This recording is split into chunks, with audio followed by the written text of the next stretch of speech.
Hi everyone, today I'm going to talk to you about product targeting. Product targeting is one of the most common Amazon PPC features, and we get a lot of questions about them, so I wanted to create a very comprehensive tutorial and share my knowledge around this topic and some strategies that have worked for our own brand and also for our clients' brands. So to start off, product targeting in general is a feature that Amazon has launched in 2018, almost a year ago, that allows you to use other competitors' products to target for your own PPC, to bring that traffic to your listing. So if you target on a category level, then Amazon is going to trigger your ad and show your ad anytime that users search for something that's very relevant for your category or entire category, or something that's relevant for your product.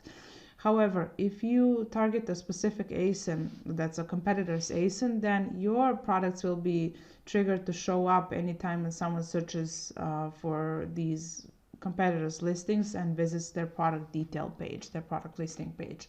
So you should really understand the difference between those two levels of targeting. Category targeting being a lot more comprehensive and having a lot more ad inventory coverage in terms of placements. And when it comes to ASIN level targeting, then you get a lot more, narrow targeting, which is always good because you know exactly where each of your advertising dollars is being spent. But at the same time, you get a little bit more limited with the placements by not by only appearing on your competitors' listings, but let's say 90% of the times that will be your placement. So when I just touch base on the placements, let me show you where exactly these product targeting placements are. So first of all, I did a search on Blanco Sinks as a phrase, as a sample product just for tutorial purposes. And the first thing we see over here is a sponsor brands ad. So that's not a topic of this video. We're just going to skip that. And the first thing is the top of the search placement for product targeting. This could easily be also keyword targeting because Amazon groups together all sponsored products placements. So what we see here could easily be all product targeting results, but it can also be a combination of someone who used keyword targeting and someone who used product targeting. So top of the placement, then in the middle somewhere we can find probably additional sponsored results like this one over here. That's the middle of the search. And then at the bottom of the search, I believe we'll find some more sponsored products, product targeting results like this one over here. So additionally, if someone is targeting on ASIN level, then probably if you click on any of these organic results over here, we will find additional sponsored results at the product detail page. So let's just give it a couple of seconds to load. And here it is, sponsored products related to this item. So this could also be, either automated campaign targeting results, or it could be keyword targeting results, and this could also be product targeting results. So this is one of the things that I wanted to let you know, that in case that you want to know exactly which placement works best for you and test the placements, then by all means use ASIN level product targeting. Basically, if you see that some products aren't really working out for you, you can always use product exclusions, which is something very, very similar to negative keywords, which means if you see that certain product targeting for one specific ASIN is driving you extremely high ACOS or something that generating unprofitable results, then make sure to use that in product exclusions. So now that I've shown you placements, let's go directly into interface, and I'm going to show you how to build your first product targeting campaign. So I went to advertising and then campaign manager, and then I went to create a new campaign. Now in this interface here, you will see three options, and the one you need is the sponsor product. So let's just go ahead and continue to create the sponsor products campaign. Here under these options, you can choose whatever the campaign you want to have, and the daily budget. So all of these details are fulfilled by you. And under the targeting options, you want to choose manual targeting. Manual targeting is product targeting is basically manual targeting, which is why we want to use that. Under bidding strategy, you can choose whichever works best for you. If you are tight on ACoS, then I suggest you use fixed bids to maintain more manual control over what ad spend you're going to have. So ad group name, you will assign a name to an ad group, and then under products, here we have different options to target. So ideally, if Amazon already has a good understanding of your product, of your brand, of your category, if your listings are optimized and have been for a while, you will also receive suggested list of suggested either categories, either ASINs that Amazon will suggest for you to target. And this is usually your first option that you really want to go for. I recommend that. But if we don't have such a thing and we know exactly, what we want to target, then we can use some more manual options. But this is recommended for more advanced advertisers. So first of all, let's go ahead and add one product here, like a sample product. Like we want to know, exactly which product we want to drive this traffic to, and we choose the listing. So after we go through the listing and add that, we will go through targeting. Now you have two options under manual targeting, which is keyword targeting and product targeting. Basically, we need a product targeting option. We need to choose that because we know that this is the campaign type that we need, and move forward to product targeting. Okay, so here I can't exactly show you what this product is to protect my client's privacy, but under the suggested categories, we usually receive something. Like if you already select one product, then you will usually get one suggested category or maybe even two, but when it comes to choosing more products at the same time that you want to, expand your entire portfolio and you want to drive product targeting traffic to them, usually you'll get more suggestions. So you can either use this option that Amazon gives you to target this suggested category, but at the same time you can choose to refine it. So by refining targeting options, you get various categories and various conditions that you can use. So if you want to drill down to a specific brand, you can select them out from the list, and here you will see a whole list of competitors of what Amazon actually thinks that are your competitors. That's very important.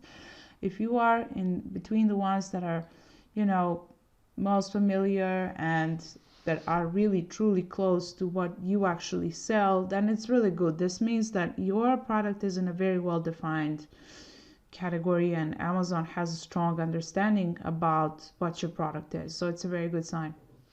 So go ahead and select the brands that you want to target specifically within that category, if this is the way that you want to go. Usually if we have this is an option that we use if we have a client that's in a very new category. If there's something that's like an innovative product and it's a new product that only 2 or 3 people sell, and this is most commonly in the technical categories such as IT equipment, stuff like that usually has the biggest amount of innovation within them. So that's the case when we usually use brand targeting, because we want to show to this specific market niche that this is also a product that we also sell. So that's something that we use brand targeting for that. Also, if you have like a product that is cheaper than your competition and has exactly the same or more features or some added functionalities or a better design, just in general a better offer for less money, for a lower price, then by all means you can use the price range filter, because you will only target competitors who have the worse offer than what you have, which is usually a good advantage. And this is the kind of strategy that we use for clients where we know for sure that we're tight on ACOS targets and we have to hit a certain target. So we have to be very careful with the product targeting options. That's when we use the price range filter and only target the ones that are more expensive than us. On the other hand, if you have a category that's like very wide and has a lot of competition and has a lot of customers too, because with the higher the competition usually means higher the sales velocity and in general impressions and clicks. So if this is the case and you have built a premium brand that has something like some kind of luxury element to it that you will also distinguish through the price, then by all means you can target the ones that are cheaper than you and show that this is instead of them buying this standard product, they can get the luxury option, and then you can kind of like make yourself a lot more different through the price. When it comes to review star ratings, this is also a very powerful feature that a lot of advertisers are using. Review star ratings means that you can basically harvest upon the ones that were less fortunate than you in terms of reviews, or at least less careful when someone gave them bad reviews. They didn't react, they didn't manage these bad reviews, and they just stayed that way. So they have a product in your category that's great, but not so great as yours. So you can limit that to only show, you can limit your products to show only instead of products that are, between 0 and 3 star ratings, which means very, very bad ratings. But usually if you narrow it down so much, then you will get a very narrow reach for your campaign. So if you have 100 impressions per month because you're targeting just 1 or 2 or 3 products, in this case between 86 and 144, anyways, if you have that narrow reach, then you will collect data a lot more slowly, which isn't really good for you. It's something that you need to test a little bit faster, get results a little bit faster so that you know what to do the next round, and then the next round, because PPC is more about testing. You should know exactly by heart all the features for targeting that are there, but at the same time, your results and your actual end results will really, really depend on your creative process, your thinking process, and your knowledge about your product's development. It will also depend on the competition and your knowledge of the audience, of people who would actually go ahead and purchase this product. So that being said, with a lot of testing in place, you really need to have as fast results as possible, and Amazon is allowing you to do this. It's a very high volume platform for advertising, so you can learn fast. If you see that your targeting is too narrow, then you should know. You should either be ready to collect your results slowly or just expand it. Like if we just change this to, what is an option to 0 to 4, it already expands like 3 or 4 times. Anyways, shipping, prime eligible or not prime eligible. Why is this filter so important?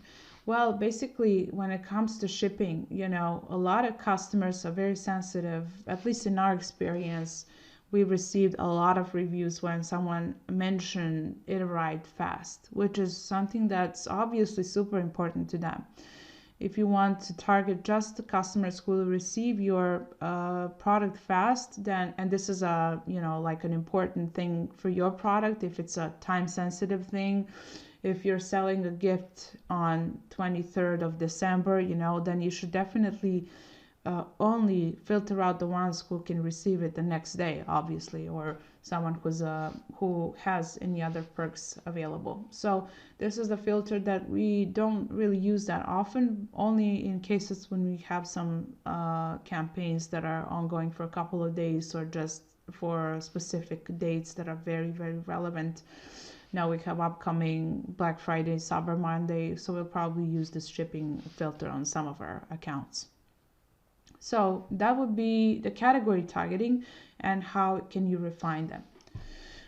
Let me show you how to do the individual product targeting. So basically here also, if your product is well optimized for SEO on Amazon, and Amazon has a good understanding what your product is, then they will give you a full list of products that they think you should target for some reason. Now, be careful here. Some automatic strategies that Amazon suggests, they might be good, you know, but it's very different from the strategy that you craft for yourselves. So by that I mean, like, you can go ahead, it's easy to click target all, and then you'll have 170 products in your list out of the ones that they've suggested here. But I would still go through them all and just like see which ones are actually aligning to the ones that I'm selling through this campaign, and which ones have lower reviews than me and stuff like that. So make sure to go and review them one by one to really know exactly what you know, what competitors you actually want to target. So when we are talking about the strategy through product targeting, basically there are a couple of basic campaigns that you should be running in case that you have this much budget to spend on product targeting. First of all, being brand protection campaign. This is something that we recently introduced, and I think it's very important for you to have too, because you know that if someone, when you have a product that's like a flagship product that's generating you cash flow, that's working really well for you, and this is the kind of base that you want to build your brand upon and expand the whole list of products into, you know, into a brand, then you should target your own product through product targeting, and you can, you know, search for it through an ASIN and enter your own ASIN and target your own product. Why is this important? Because when you use ASIN level targeting on product targeting, your products will appear on the product page, on your own product page, and this is super important because you will maximize your ad exposure, you will maximize your presence on that listing, and you will kind of like try to focus your customers' attention as much as possible on your own brand instead of letting your competitors steal away that market share from you. That's the first campaign that you should test out with product targeting. It usually doesn't spend a lot because you know, it's just one product that you're targeting. It doesn't spend a lot, but it's very valuable in terms of brand protection. So be sure to do that for every product that is super important to you in terms of cash flow. Second campaign is for market share stealing. So at the same time, if you're protecting your own product, you should be targeting your competitors' products, only the ones that have a not as good offer as much as you have, like I just previously explained. So if there is a certain feature, a certain design, you know, or certain functionality that you can use as an extra, that you can advertise that your competitors aren't offering, or if you're cheaper than them, or what is it your unique selling proposition? Ask yourself truly what makes your product different from the rest, and then identify the ones who don't have this unique selling proposition and target them. This would be your best shot at having any decent ACOS in the account through product targeting, and we've seen it work really well for some products that are in competitive categories. So that's also one thing. Third campaign type for product targeting is the upsell campaign. What does this mean? Upsell campaign. If you have an already existing product portfolio list and you have products who already are selling, products that are already selling, then you should use product targeting to let the customers know that there is a new version, either a new color or sizing, another variation of the existing product line, so that you can use product targeting to emphasize on that and use it for upsell potential. For example, if you have a complementary product, like you used to sell shoes and now you are selling socks, you can target your own shoes through product targeting and make sure that your socks are showing up on the product detail page anytime when someone visits the shoes. So basically you will let them know. And this targeting option, this strategy is very good for brand exposure. It's not very good if you're looking to, get a decent ACOS on this or something that's profitable for you. But instead of that, it's very good for brand exposure and for product launches. Has worked really well for us. So that being said, there's also a fourth campaign type for product targeting, which is for branding. Basically, just recently, Amazon has released the sponsored brands option to run product targeting. Basically, product targeting on sponsored brands. This means that if you target a certain category or an ASIN, it will lead your traffic to your storefront or a certain landing page instead of your product page. So this is a new option. It's in beta at this point and not available for all accounts, but we have tested it, and it's pretty exciting to see how product targeting can actually contribute to brands exposure on Amazon and to driving new to brand purchases. So ideally, if you're having a brand that exists outside of Amazon and you want to let your customers know that you are now available on Amazon, this is something that you can use, to build your own sponsored brands ads, target your brand through keywords, and then lead it to sponsored brands to your storefront on Amazon.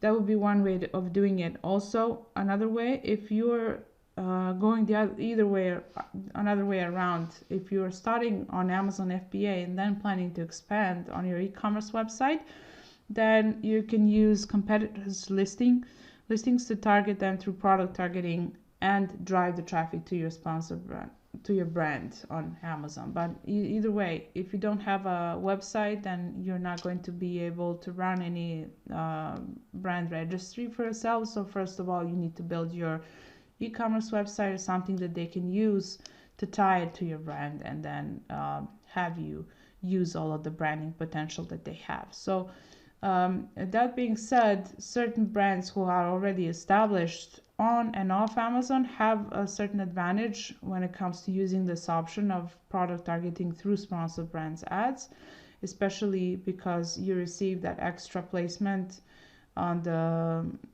top of the search results page, even before the search results.